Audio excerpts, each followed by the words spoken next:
بسم الله الرحمن الرحيم. السلام عليكم ورحمة الله وبركاته. My name is Mohamad Alameddine. I'm your host in this interesting podcast series titled Health Voices.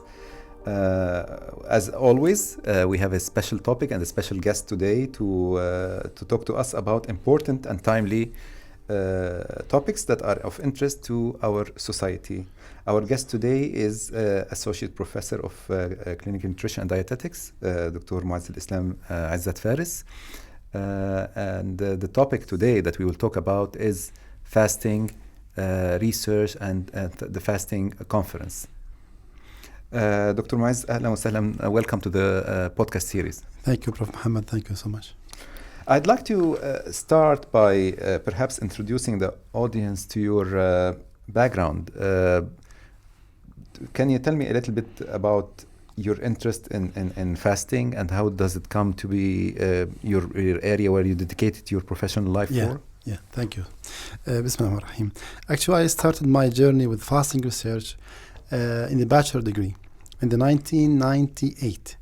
Once I prepared my graduation project at that time, and I chose the title of Ramadan fasting.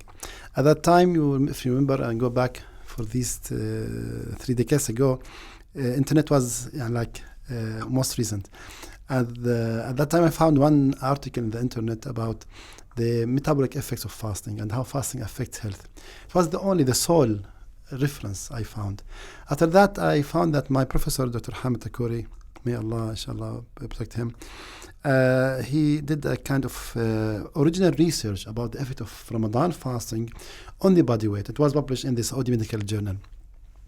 Actually, he inspired me to go and to search for Ramadan fasting because I'm thinking always about these things that combine the Islamic topics with science, with biology, with medicine. I found fasting is something that meets my personal interest and passion.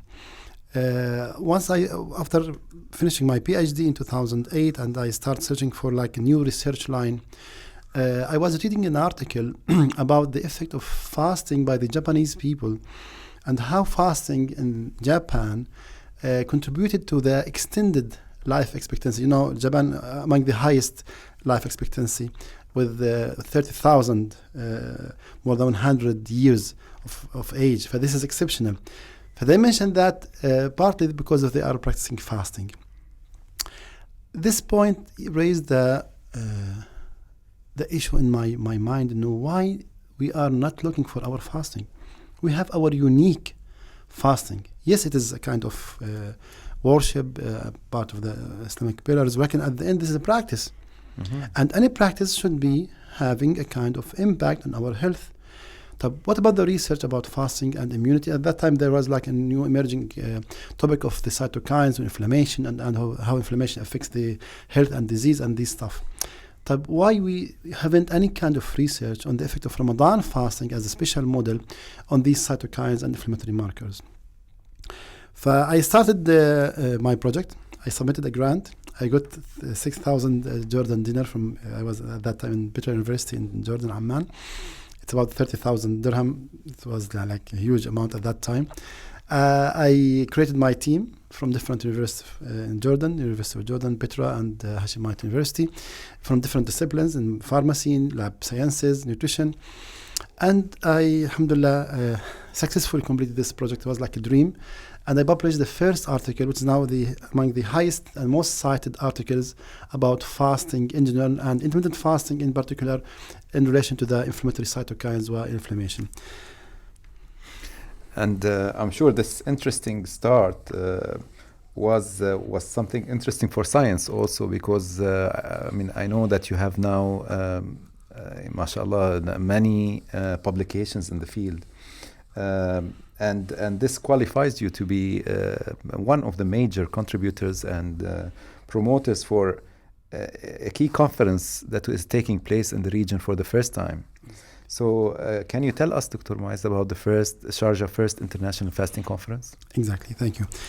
As you mentioned, because alhamdulillah, I'm now on top researchers in the world in Ramadan fasting research. More than 77,000 researchers have been working. I am on top 5, alhamdulillah.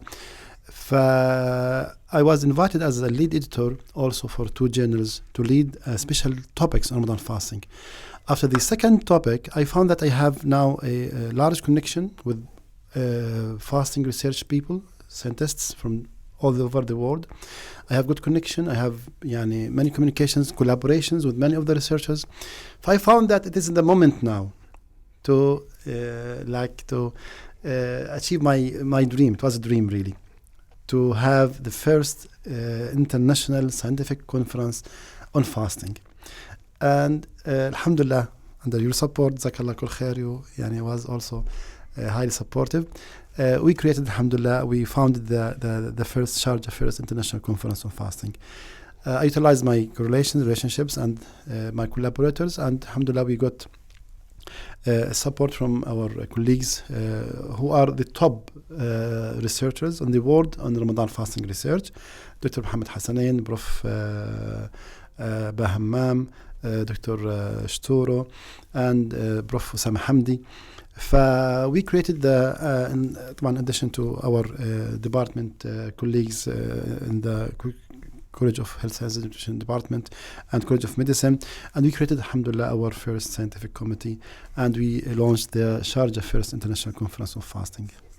I am confident this conference would carry lots of value to students, faculty, staff, researchers, the community at large. And it would be very dear to the heart of our president, our chancellor, and other stakeholders in the society.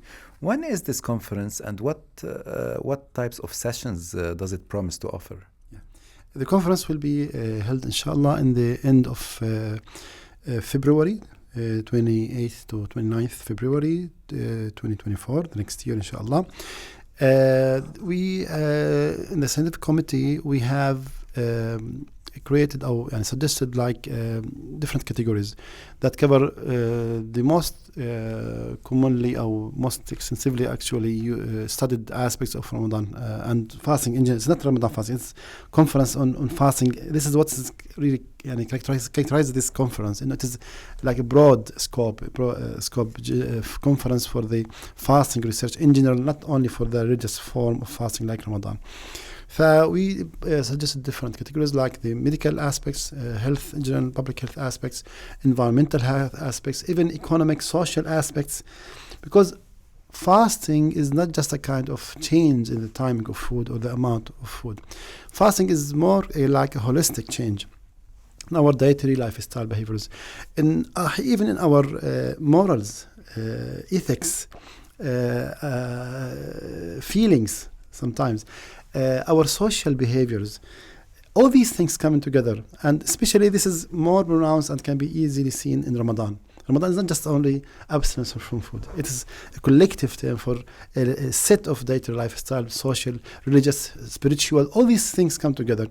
There are huge environmental impact for Ramadan fasting, but nothing about these things in the studied article or the studied research. So the idea to highlight these points, there are many aspects that need to be studied, to be scientifically, systematically examined by scientific research to show how fasting in general, including our most practiced form of Ramadan fasting, impact the different aspects of life. You're getting me interested. Can't wait for the conference to start because of the various aspects that are tackled maybe for the first time in the region. Exactly, in the world, not the region. And the world. So that's something that is befitting of such an important research agenda of Sharjah, University of Sharjah itself, and Sharjah as an emirate. It's close to my heart when I got a Chinese colleagues contacting me and saying, we heard about an international conference on fasting, please, we want to come as a delegation, we want to bring faculty and students.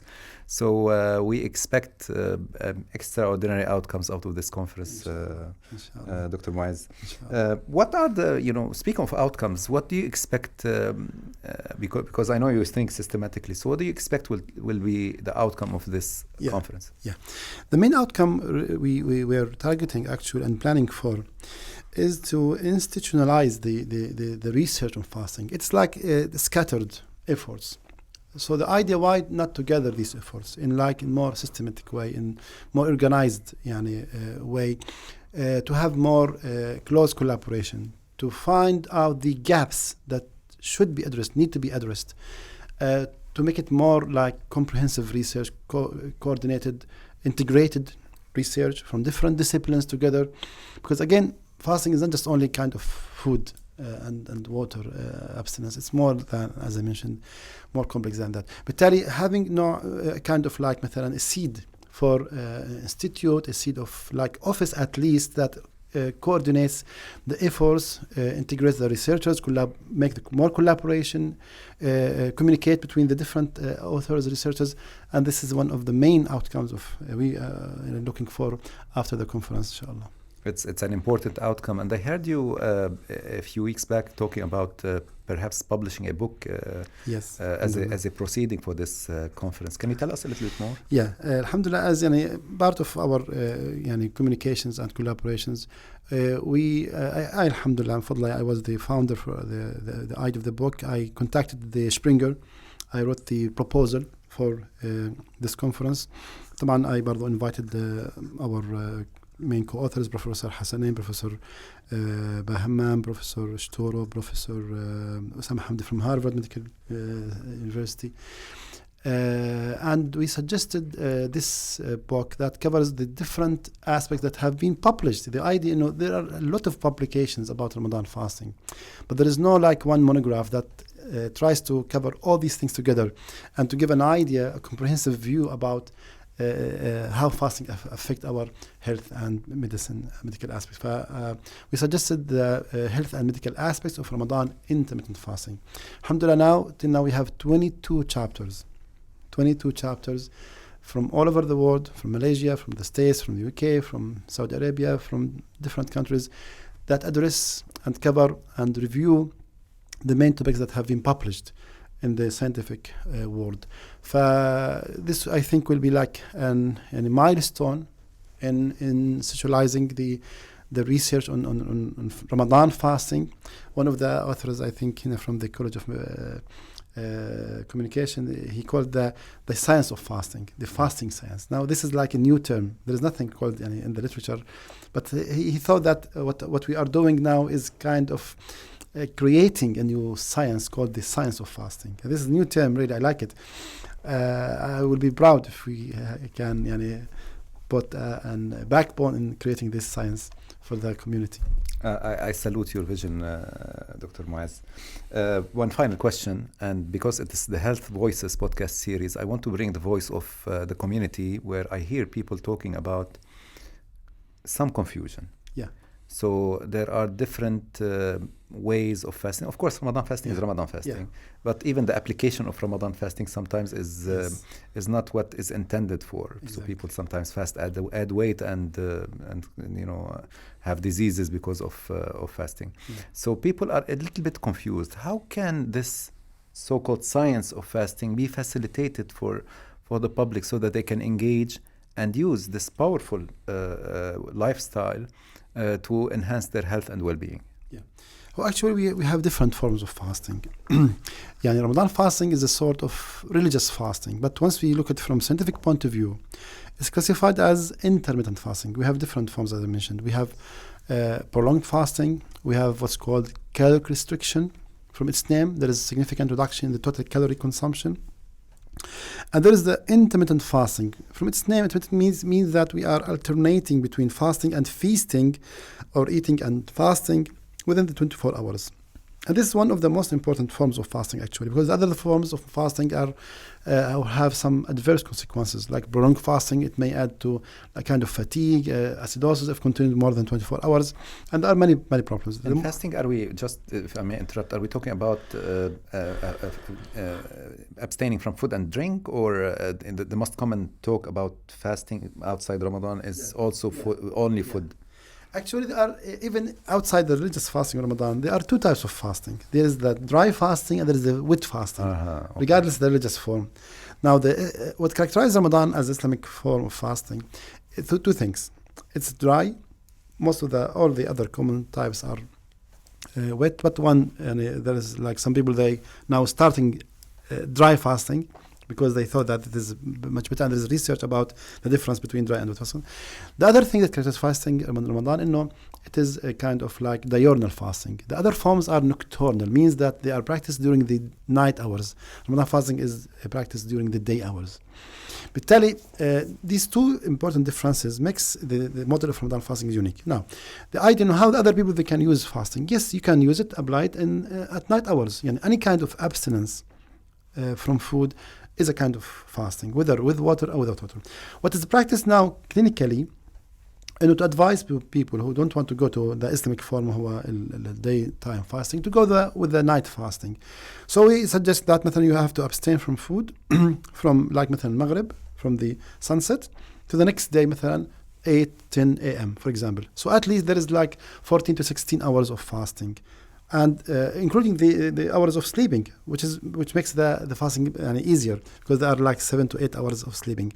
At the same time, it is allowed to drink any kind of liquids that is energy free, like مثلا tea without sugar, water, any kind of drink without sugar is allowed.